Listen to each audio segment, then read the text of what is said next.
ए गाडी आयो गाडी गाडी ओ माई गड कस्तो मान्छेको मान्छे नभएको यार हेर्नु न बिचरा यसरी मजदुर गरेर खाने मान्छेलाई होइन यसरी हेर्छ कि धनी ठुलो बडा अलिक पोजिसन पावर भएको मान्छेहरू होइन यस्तो गर्छ कि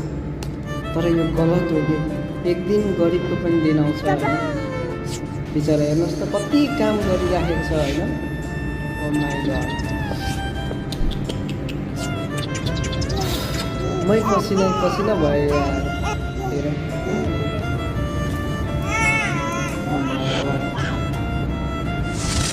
कस्तो खुसी भएर आइरहेछ यो चाहिँ सायद गुन्डा गरिदिरहेछ होइन उसको भाइलाई पर्खिँदैछ उसको सिस्टर रहेछ प्लिज सब्सक्राइब